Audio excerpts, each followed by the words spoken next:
Hey guys, it's Will. Hopefully you're having a great day today. So I went live a little bit later tonight, and I know there was a bunch of people on the live stream, and then we did not go live, and then we went later at this moment. And so again, apologies for the delay. I just got a call. It was so ironic because the thumbnail that was waiting for this video, if you look at it, was the Rocket Lab thumbnail, because that's the stock we're going to go over along with some AI companies. And I was on the phone with my friend Ben that works at Rocket Lab. So I was kind of doing some Rocket Lab analysis. I should have just made a live video while I was on the phone with him. No, but we were talking about the Prophecy app.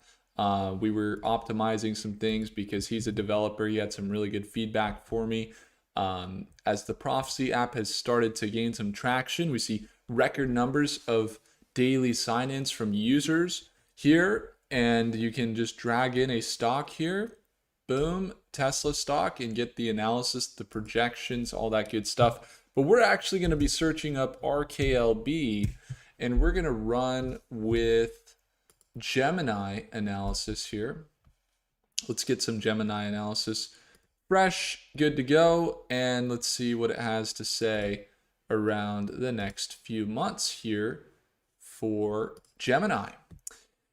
I do have some interesting thoughts on Rocket Lab, but ultimately the main consensus on the company is that they're tremendously undervalued compared to the market cap that they could be at in relation to the the relationship that they have with SpaceX.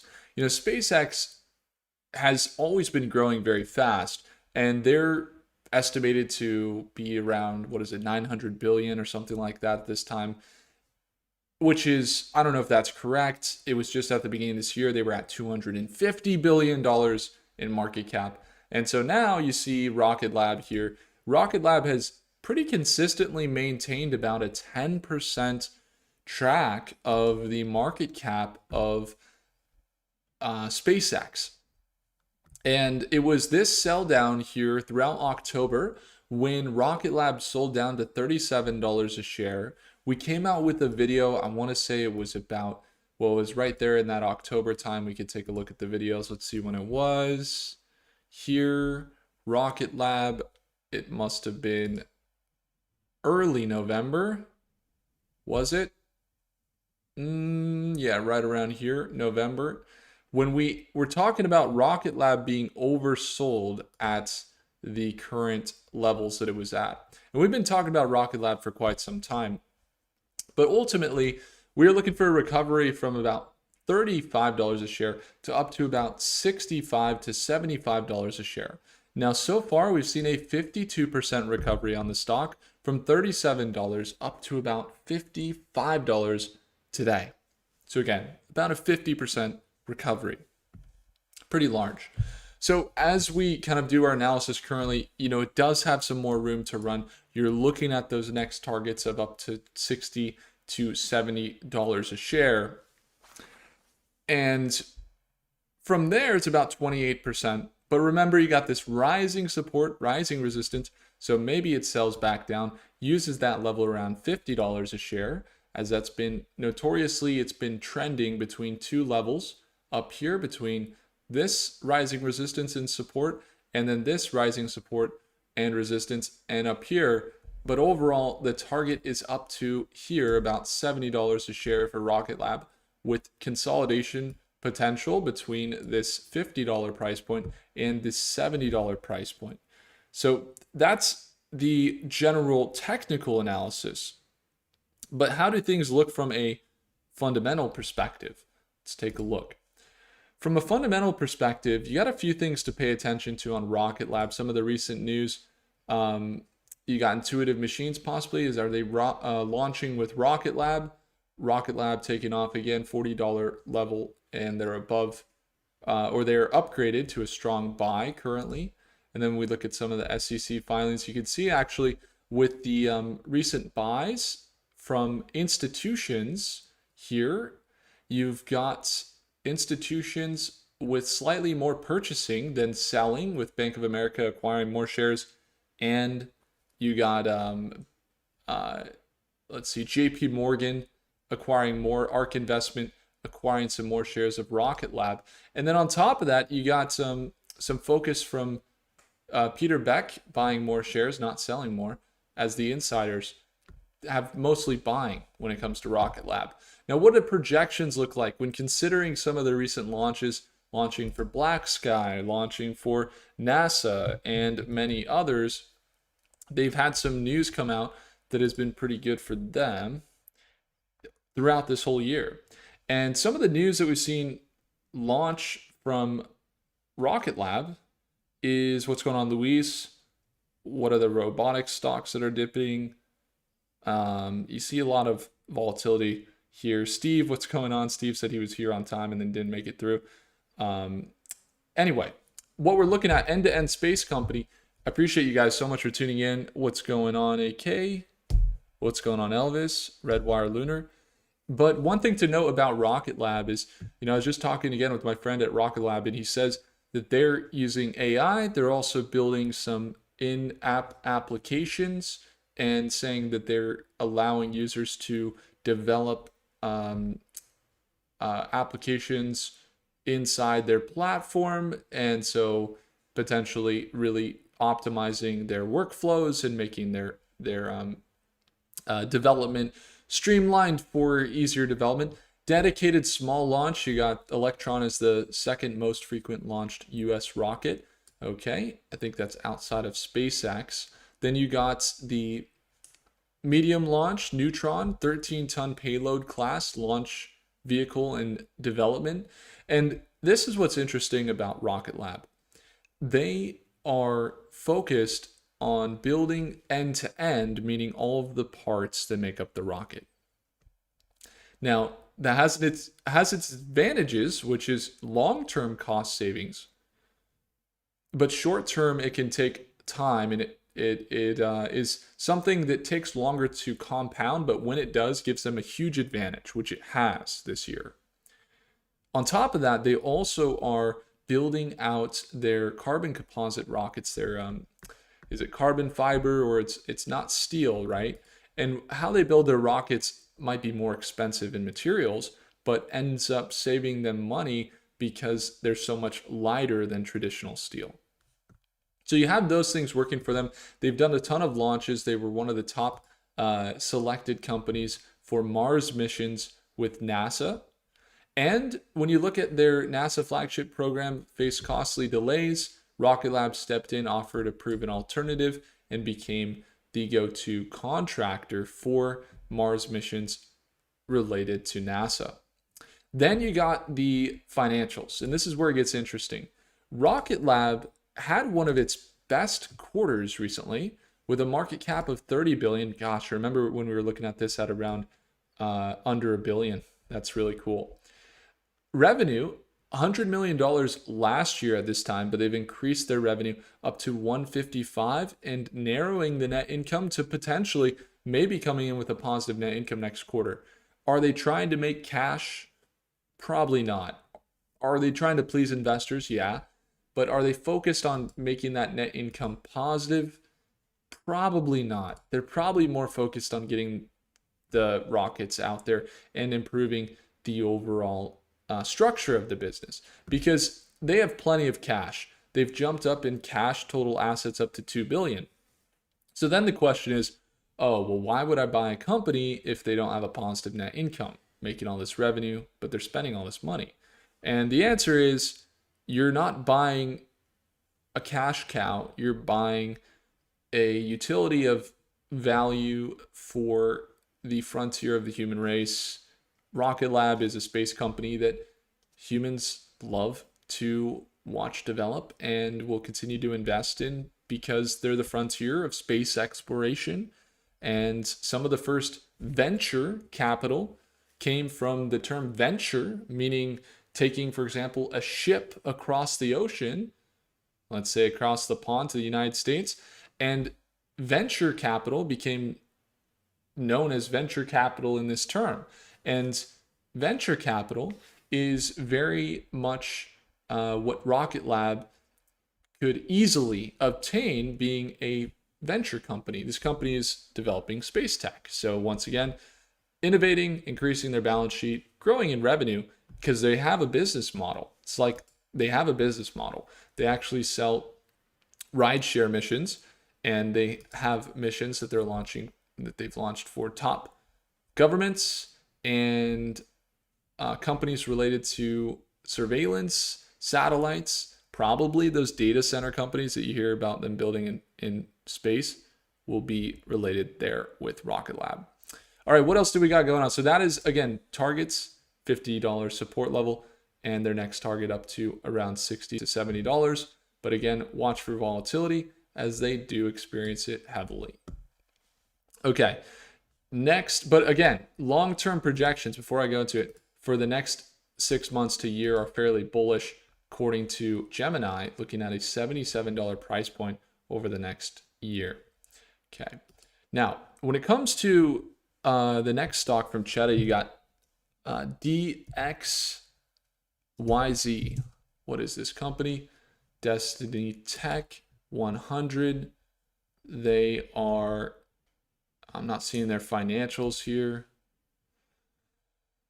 Destiny Tech 100, portfolio details, high growth tech companies. They're in some of the SpaceX exposure, Revolut, OpenAI, Monzo, Kraken. Is that Kraken? Yeah, Kraken wallets, Stripe, Epic Games, Klarna, Brex, Chime, Discord, Plaid, and others. They're also in some other space companies. Interesting. Yeah, I mean, I like the allocation. I also like to see them in SpaceX. That's pretty cool. Take a look at their stock. It's going to be DXYZ. And we'll have to see what the management fees look like. All right, extremely volatile. They pumped and they dumped right at their IPO. Building a little bit of value, especially recently with the recent announcements of potential SpaceX IPOs. And of course, you got some surges on that. You got the RSI MACD overbought currently. I don't know about the company. It's an index fund. I think anything related to SpaceX right now is probably doing better. There's no patterns here. Just looking at the companies in general, seems to have fairly good diversification of the types of companies you'd like to invest in, given SpaceX is on the list. As far as what their management fee is, it's 2.5% is what you'll lose by holding this stock long term. But maybe you have some to gain. The only companies here that I would notably want to invest in would be SpaceX, OpenAI, Kraken, Stripe, Epic Games,